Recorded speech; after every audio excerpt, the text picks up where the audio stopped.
Msemaji mkuu wa serikali ya Tanzania alidai kwamba CNN haikumshirikisha tukiandaa ripoti yetu ili atoe upande wa serikali. Tumeongeza maneno hayo katika ripoti yetu na pia tumeongeza sentensi hii ambayo nitaitafsiri kwa Kiswahili. CNN ilituma maswali kwake yeye mwenyewe Gerson Msigwa, kwa Wizara ya Afya na kwa polisi, na tukupata majibu. Huyo hapo ni ripota wa CNN ambaye anajulikana kama Larry Madowo, ambaye alihusika katika kuandaa ripoti maalum kuhusiana na vifo vilivyoshuhudia kwenye maandamano ya Oktoba 29 na kuweza kudhibitisha kwamba vifo hivyo bana viliweza kutekelezwa na polisi wa nchini Tanzania. Sasa Larry Madowo ameshare video hii hapa akitoa ufafanuzi kuhusiana na kauli alizozitoa Gerson Msigwa ambaye ni msemaji wa serikali, kusema kwamba ripoti aliyoitoa Larry Madowo na CNN ni ripoti ambayo ilikuwa imeegemea upande mmoja. Kumejitokeza wimbi kubwa la vyombo vya habari, hususan vyombo vya habari vya nje, kuchapisha na kutangaza taarifa ambazo ni za upande mmoja, na wakati mwingine kufanya upotoshaji wa taarifa wenye mlengo wa kuchochea chuki kwa Watanzania dhidi ya serikali, kuwagombanisha Watanzania wenyewe kwa wenyewe kutokana na tofauti zao za kisiasa, kidini na kikanda. Na hawakuwapa fursa serikali kuweza kuzungumza upande wao. Sasa akasema kwamba hiyo ni ripoti ambayo haiko sahihi na ili haina usawa ndani yake. Sasa Larry Madowo baada ya kusikia hivyo bana, ndio amekuja kurekodi na video hii hapa ili kuweza kufafanua na kuweka wazi na kuweka mambo sawa, ili Watanzania waweze kuelewa kabisa nini ambacho kilipelekea yeye hakuwahusisha viongozi kutoka kwenye serikali ya Samia Suluhu Hassan ili waweze kutoa upande wao wa ripoti. Lakini sasa baada hiyo pia alikuwa ameweka na screenshot ambayo unaiona sasa hivi kwenye video yake, ambayo nataka ni nukuu moja kwa moja hicho ambacho alikuwa amekisema. Sasa kama amesema hivi: in a press conference Sunday, Tanzania's government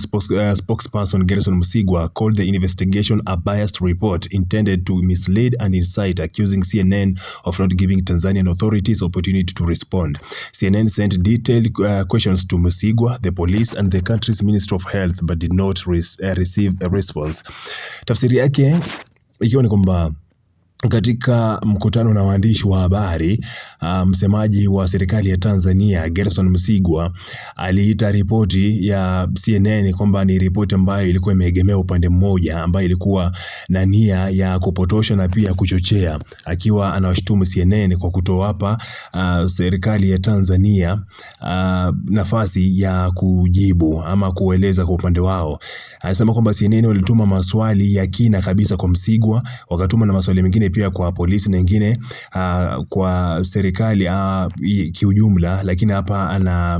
ameweka wazi kwamba ilikuwa kwenda kwa Wizara ya Afya, but wote mwisho wa siku ni kwamba hamna mmoja ambaye aliweza kujibu. Sasa ikawa ni vigumu wao kuweza kupata taarifa zote ambazo zinahusiana na upande wa serikali. Sasa hizi ni kauli ambazo wamezitoa Larry Madowo kwa upande wake ili kuweza kuweka sawa na kubainisha kwamba walichokifanya serikali ni kwamba hawakutaka kuzungumza kipindi hiko wakati wao walikuwa wanaandaa makala haya special ambayo sasa hivi yameweza kuibua kama hisia mseto kidogo kutoka kwa Watanzania na kutoka kwa watu ambao hawakupata fursa ya kuweza kujua nini ambacho kilikuwa kinafanyika. Sasa Larry Madowo kupitia ripoti yake alieleza vitu vingi sana, ama kupitia makala haya ambayo aliachika, akasema kwamba kulikuwa na watu wengi sana ambao waliwawa kwa mitutu, wengi ambao walipigwa risasi na polisi, lakini mili yao ikawa inafukia kwenye kaburi la pamoja ili tu kuweza kuficha ushahidi. Lakini pia kulikuwa na